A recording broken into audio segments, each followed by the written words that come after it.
Bonjour à tous. Alors, il faut savoir que dans cette planète, aucun être humain n'est conscient au sens réel, universel. Par contre, bien évidemment, comme toutes les stratégies que les entités mettent en place sous cette planète ou dans cette planète, elles donnent à l'humain une impression, une sensation, une idée que l'humain est conscient ou qu'il agit en conscience. Si l'humain était conscient selon le réel universel ou selon le réel cosmique, l'humain ne rêverait pas. Un être conscient ne rêve pas. Si l'humain rêve, peu importe les raisons, mais si l'humain est endormi et qu'il rêve, cela montre tout simplement qu'il n'est pas conscient selon ce qui est vu dans les circuits universels. C'est important de le savoir et c'est important que vous puissiez l'intégrer psychiquement parce que la conscience est vraiment la base de ce qu'est l'humain dans cette planète. Alors aujourd'hui, je vais donc vous parler de la conscience, mais également de l'âme. Mais je vais vous en parler sous un aspect totalement inhabituel. La conscience ainsi que l'âme sont projetées dans cette réalité virtuelle que les entités appellent la Terre et que les êtres humains appellent également la Terre ou le monde. La conscience et l'âme sont téléchargées par technologie dans le corps carbone, c'est-à-dire dans le véhicule de transport terrestre de l'âme, à savoir le corps humain. La conscience et l'âme sont indissociables.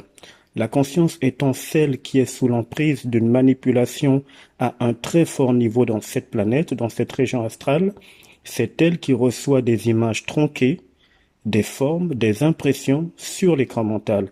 C'est encore elle qui est au centre des expérimentations manipulées que subit l'humain et dont l'humain est certainement convaincu que c'est lui qui expérimente. Non, ce sont les entités qui expérimentent à travers les corps humains ou encore à travers l'humain. Bref, c'est elle, en parlant de la conscience, qui est fortement utilisée dans l'astral démiurgique. Et tout ce que les entités lui font subir doit être automatiquement enregistré dans sa mémoire, c'est-à-dire dans l'âme, mais également dans les régions astrales démiurgiques. Je n'ai eu de cesse de dire dans les audios que l'âme est une mémoire. Son rôle est d'enregistrer tout ce que la conscience observe, effectue ou subit par manipulation, tromperie et que sais-je encore.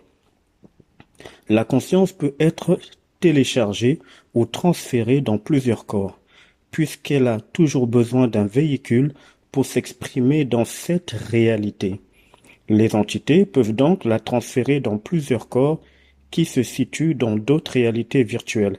Et de facto, les mêmes entités vont donc fragmenter l'âme afin que chaque fragment de l'âme soit également téléchargé ou transféré dans les corps où se trouve la conscience.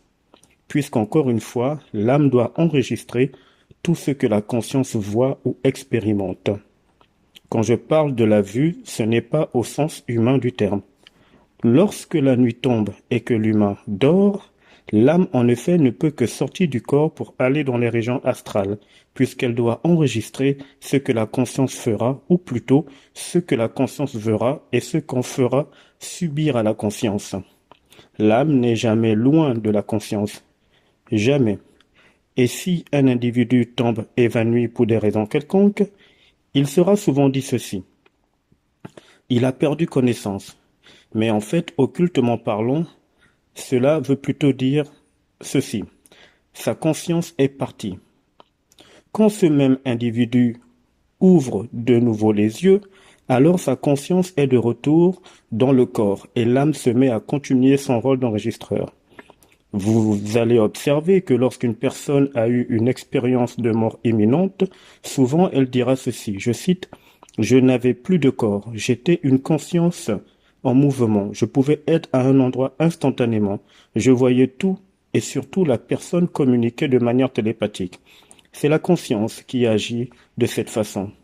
Bien évidemment, tout ce que la conscience voit dans les régions astrales ou dans cette planète, ou encore tout ce qu'elle observe dans cet endroit que l'on appelle le plan astral démiurgique est totalement manipulé, c'est-à-dire sous le contrôle des entités.